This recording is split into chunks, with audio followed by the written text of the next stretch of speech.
What's up, guys? Welcome to Daily Dose of Reddit. This is your host, Zach, and today's subreddit is r/PettyRevenge. This story's called Steal My Wallet? Enjoy getting caught literally red-handed and losing your job. I work at a supermarket, and for a while, a few years back, stuff would get stolen out of people's bags in the break room. It was mostly cash, phone chargers, headphones, little things like that. We did have little lockers in the break room, but they're maybe 30 centimeters by 30 centimeters, or 1 foot by 1 foot, and too small to hold anything larger than a medium-sized purse, so if someone had a larger bag or even a large puffy jacket, it wouldn't fit. I usually carry a messenger bag big enough to fit a notebook and sketchbook in. I like to draw or write while on break, which was too big to stick in one of the lockers without having it get stuck, and I usually stashed it under a coat rack. I hardly ever keep money or anything more valuable than a mechanical pencil in my bag while at work. I keep any money or my debit card on me at all times, except for one particular day. Before work one particular Sunday, I had to go buy a new television since mine had suddenly stopped working the night before. I must have forgotten to take my wallet out of my bag before heading to work because the following day, I discovered it was missing. However, whoever took it only took the wallet because my debit card, college ID, and my MBTA, or Boston Subway System fare card, had been thrown in my bag. The wallet in question was a small Coach brand wallet, so I can see why they took it, but I only spent about $14 on it since I got it at a Coach outlet store, so it wasn't like I spent a lot on it. As annoying as it was to have my television die in the middle of playing an online video game, thankfully on the Switch so I could at least finish the match I was in, because I had to buy a new television, I had spent the $150 cash that I had been keeping in my wallet up until that point. After meeting with the management and our loss prevention guy, the consensus was basically, "We're sorry that happened to you, but there's nothing we can do about it. Keep your stuff locked up from now on," which I did. I started locking my bag to the coat rack with a bike lock. The market I work at is union, so management isn't allowed to put cameras in the break room. So I talked to our loss prevention guy about it a little bit more and asked him if I would get in trouble if I were to put a prank wallet filled with glitter and powdered food coloring in my bag, and he said, "Not at all." I also went to the union steward about it, and he also said I wouldn't get in trouble, but also told me to be careful. So I put my plan into motion. I bought a fake Coach wallet that cost more than the one that had been stolen, go figure. Some edible glitter and powdered red food coloring. I sewed a strip of elastic into the opening of the wallet had a zippered pocket for money and cards, then stuffed it with as much of the glitter and food coloring powder as I could so that when the wallet was opened, all the glitter and food coloring would pop out all over the hands of the person who opened it. I then planted it in my bag and waited. I didn't have to wait very long. A few weeks later, I heard from our loss prevention guy that a cashier had been going through people's bags again and fell for my glitter bomb wallet hook, line, and sinker. Tried to then wash the glitter off her hands, which activated the powdered red food coloring. She then freaked out when it stained her hands bright red and went to management about it. She wanted the person who planted the wallet to get in trouble for it, but since it had been with another worker's belongings and the wallet wasn't harmful or illegal, there was nothing they could do to the worker who did it. The girl ended up getting fired for openly admitting to going through other people's bags for money and other valuables, and ended up throwing 2 other cashiers under the bus for stealing from people as well. They were fired shortly after. I did get spoken to by management after the fact, since they knew I had planted the wallet in my bag, but the discussion was more or less, "We know the wallet was yours. We didn't tell the person who tried taking it that it was yours, and we're not gonna tell you that you can't do that again." Ha ha! Badass. I love, loophole justice, kinda. You get what I'm saying. Like in TV shows or something where a cop or someone in charge, moves stuff around to make out a deal with a person who's, ratting on other people. But then again, that's also a bad thing, depending on the perspective of the show.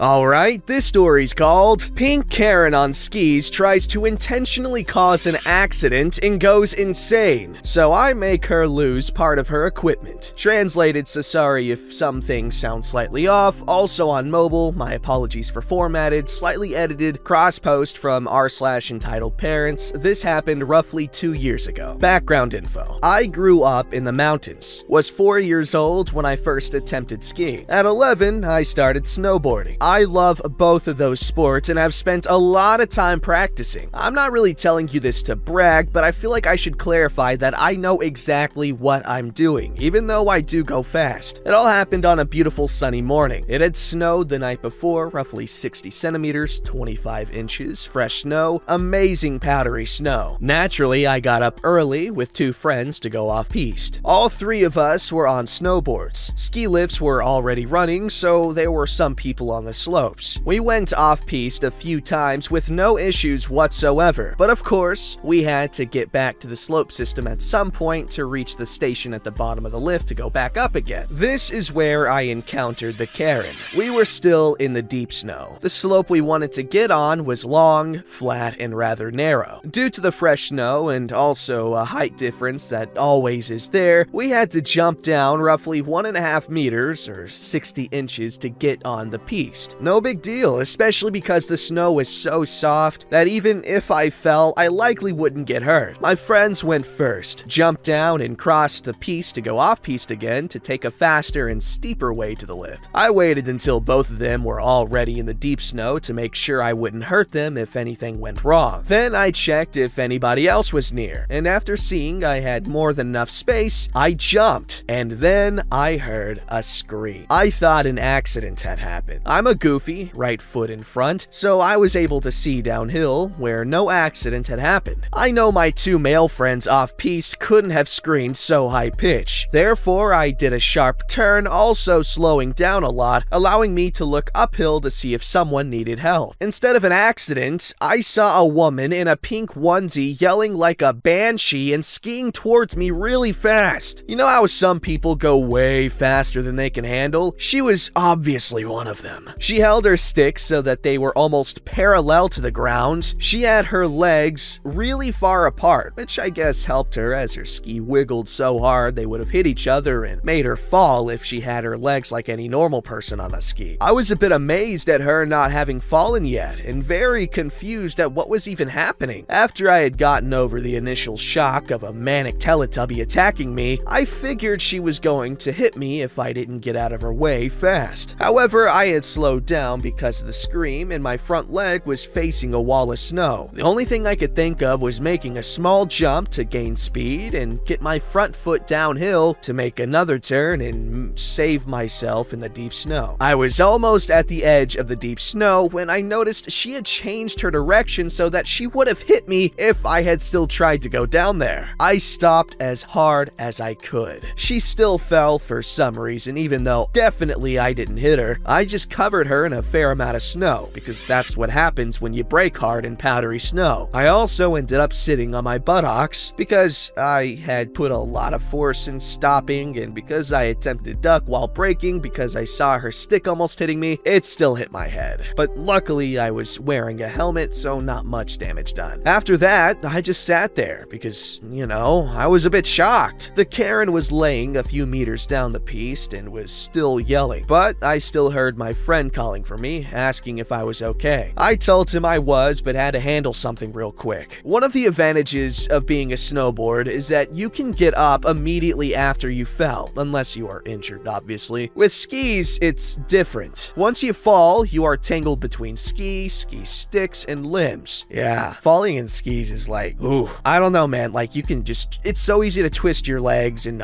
ankles and impale yourself on a stick.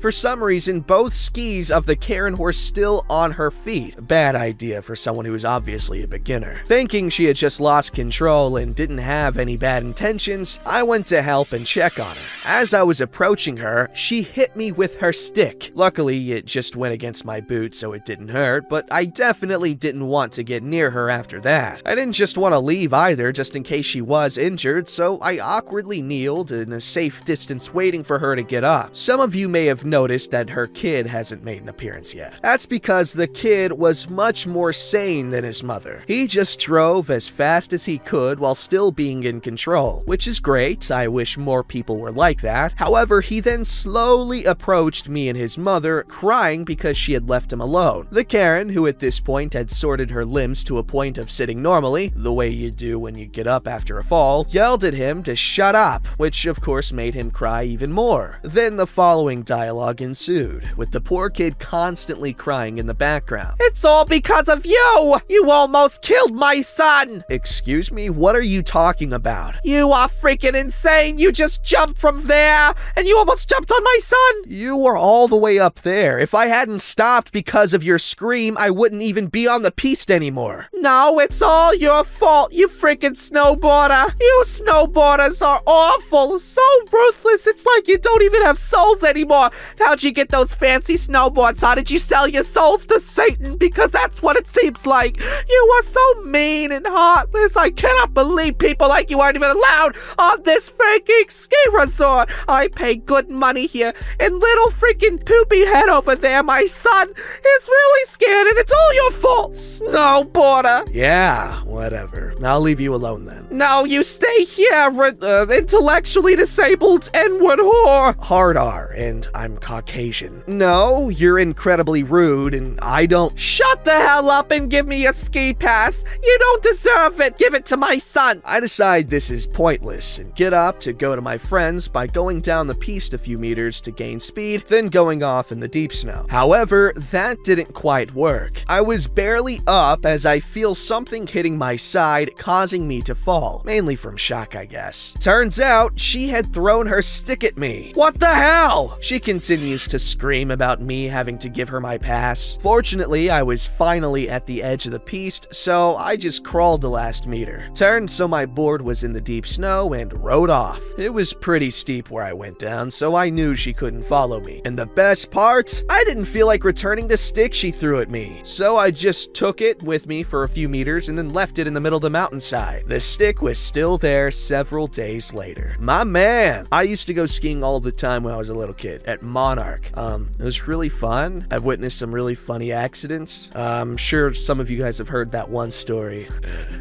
Anyway, OP, this is what you get for trying to be a good Samaritan. So, lesson learned, be a mean person. That's how you'll succeed. This story's called Lost $20 Just to Spite an Idiot Buyer. Petty as this sub, not my language, not sorry, first time post, lurker. This guy's speaking my language. I was trying to sell an uncommon retro game online for a while, and last Friday, one annoying customer started pestering me to get the price down. It was a loose, scuffed game, kinda niche, but the cheapest of the two posted on the website. I was asking for $25 plus shipping. The dude tried to put down the price, bad-mouthing everything about my item. That he is a collector, yada yada, no box, if I could do installments and free shipping. As a wannabe seller, I took my time trying to explain things till I just could not handle anymore. I sent him the link of another seller who had a new boxed game just a little more expensive but free shipping and accepted installments, because it would be better for a collector like him. And the guy still had to badmouth me before Skip to piss off the other seller. I doubled my price to get the stupid away, but a good customer who I gave a $5 discount to asked for my original offer. Good customer bought on Wednesday, yesterday. Out of curiosity, I started to follow the interaction of the other seller with the bad customer. Buyer was still an idiot, but they worked out to finish the transaction on another website, who asks for less commission and if you have a coupon, like me, free shipping. The other seller posted over there on Sunday, and I found out immediately. The bad buyer just ghosted. But over there, you can't follow other people's interactions. As soon as my good customer bought my game, I went to the other website and bought the same, new, boxed with free shipping in 2 installments. The new item would cost me $65 US. Bought it for $40 US, got bad customers haggle and free shipping. Sold my old item for $20, it would cost the bad customer my item about $30. The other seller, fast as fudge, shipped his item, probably to not deal with bad customers today. When the new game arrives, I will post back on the first website for $70 plus shipping. It will be the only one, plus new and boxed. No haggle allowed. I'm not really interested in selling, just want to spite the other guy.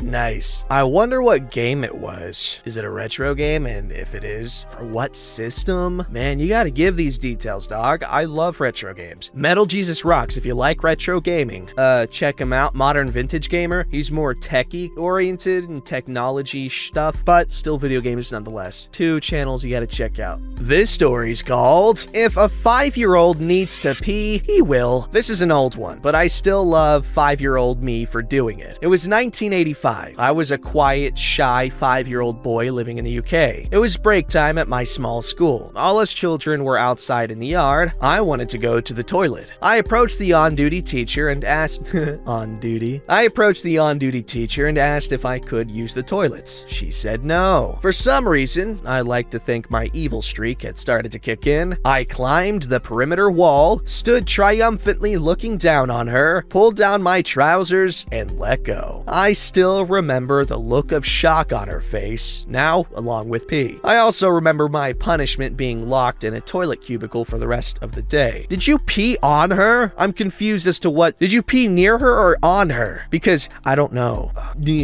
Don't forget to like, subscribe, and hit that bell to never miss an episode.